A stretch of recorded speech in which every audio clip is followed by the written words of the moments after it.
Joining me now is our regular panel, Ben Oquist. He's a former Greens advisor, Executive Director at the Australia Institute. He joins us live from Glasgow, and here in the studio, David Gazard. Nice to have you back face-to-face, DPG Advisory Director, former Liberal advisor. David, before we go to Ben in Glasgow, let's start with you and the broader climate discussion. There's so many elements to it, it's hard to know where to start, from the EV policy to the approach from Matt Keane in the New South Wales government on one side of the debate, to the other side of the debate, like the LNP in Queensland, facing pressures from the likes of Palmer, Hanson, Newman.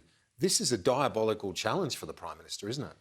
Yeah, look, it's a challenge, and you can actually see the shifts in the landscape. I think the federal coalition has decided to take the approach that let the market sort it out. I mean, we are talking out to 2050 here, so that's what, we're 2020 now, that's nearly 30 years. Imagine what we were doing 30 years ago and say, well, you picked up your phone, you had a rotary dial, right? So imagine where we're going to be in 30 years.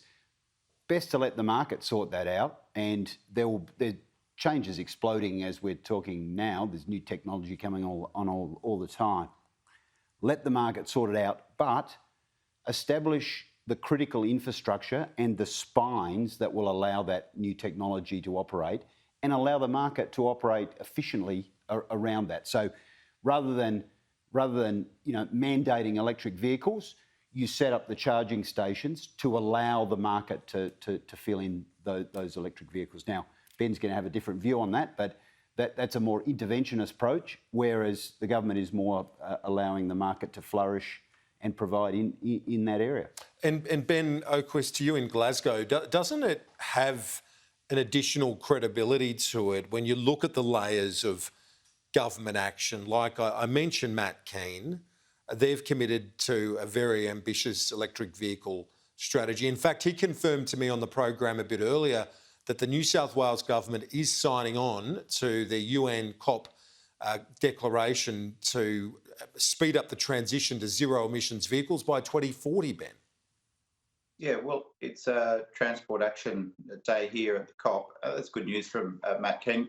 I think you're right. You've got to look at Australia's performance overall, and it's very lucky we've had some state governments willing to take action, because otherwise Australia would be really lagging behind. And increasingly, I'm seeing here in Glasgow, countries are looking for the opportunities that are entailed with tackling climate action, whereas Australia federal government seems to be constantly looking for the excuses not to act.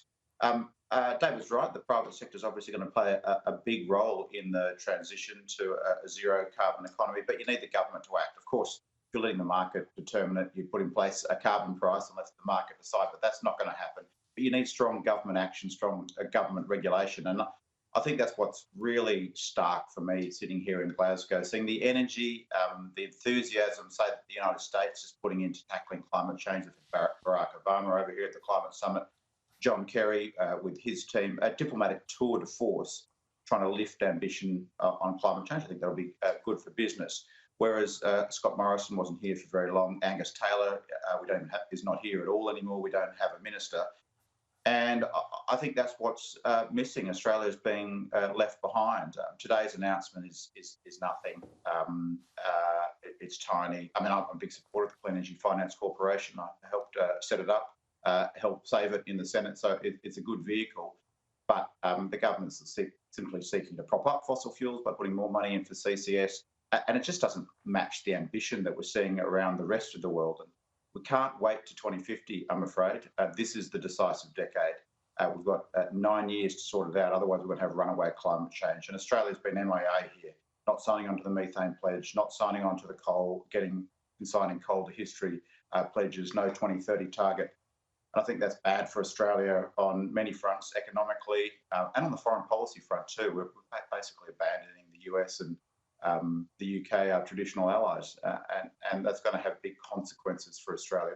Not just Morrison in the short term politically, but in the long term as we're left behind.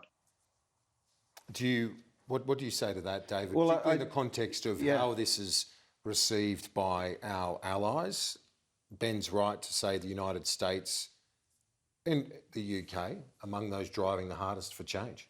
They're in completely different positions than we are. Their economies run a different way, although I'd note that a lot of the gains that the US have made have come from shale oil and gas.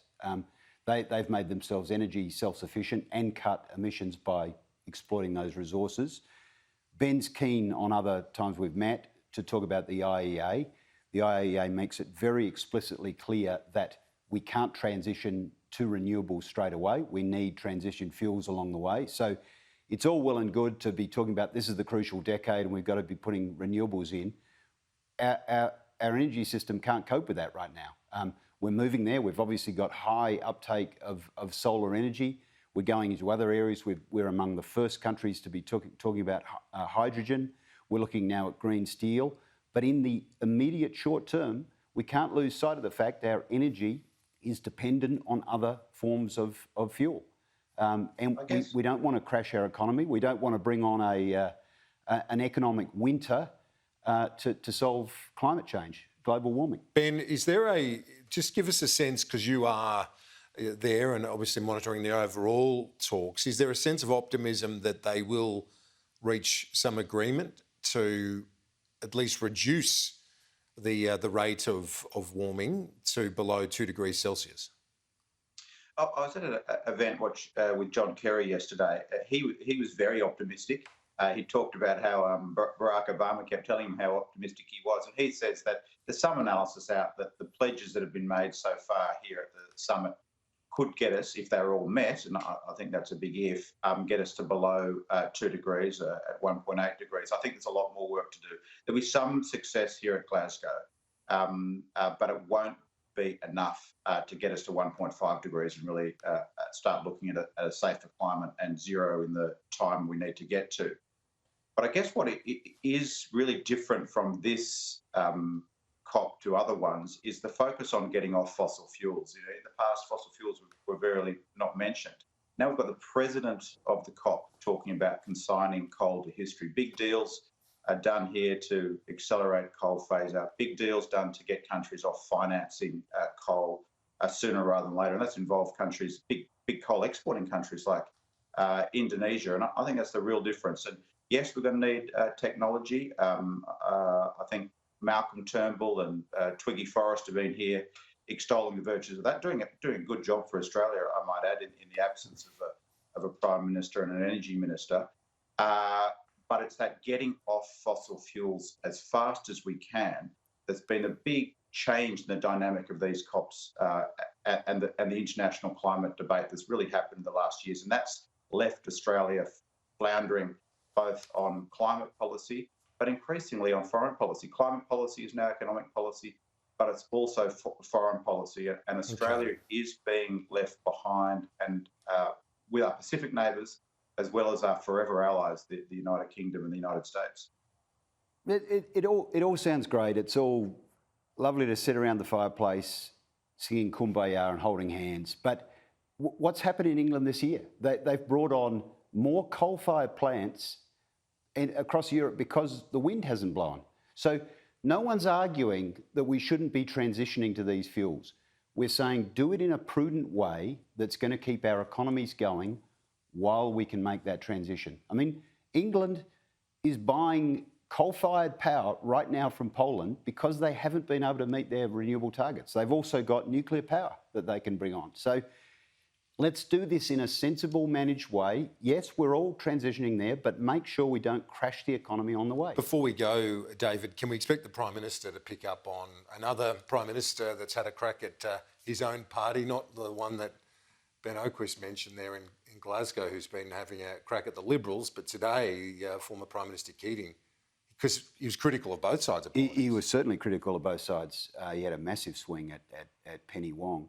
You sort of get the feeling that Keating hasn't much moved on from calling us the poor white trash of Asia and being very Asia-focused. I think he may have done some work in China, so you can see why some think he's a shill for China. But I don't buy what he's arguing, because I think the intelligence that will be going to our administration and to the opposition is much more up to date. Things have changed dramatically since he was Prime Minister. you know, if it comes down to a guy that's held these views for sort of 30, 40 years, and the intelligence that our secret services are providing now, I think I'm backing the current regime. Ben Oquist, I know it's only not even 6 a.m. there. You probably haven't seen the speech, but if you've picked up anything from what Paul Keating said overnight, he certainly hasn't lost his flourish, his rhetorical flourish, that's for sure, calling Boris Johnson old coconut head among some of his other lines. But from what you've seen, what did you make of it? Well, Australia needs a better foreign policy debate, and I think it's a good thing that we've got a bigger, more robust one. It doesn't meet the front pages enough, and I don't think we're being led well in foreign policy at the moment. I mentioned climate change. It's really affecting our foreign relationship. That's the big change here in Glasgow. I'm sorry to come back to it, but you've seen a massive shift. Australia and the United States used to be joined on climate policy a lot. But we've seen a massive divergence here, and I think that's what's missing from our foreign policies and engagement on climate change. And I think that would do us a great deal of service in the Pacific, with our Pacific neighbours, in helping balance China. I don't agree with every part of Keating's speech, but boy, oh boy, we need a better foreign policy. And to do that, we need a better foreign policy debate, and good on him for intervening. Ben, thank you for getting up early there in Glasgow. Appreciate it. David Gazard, as I said, nice to see you face to face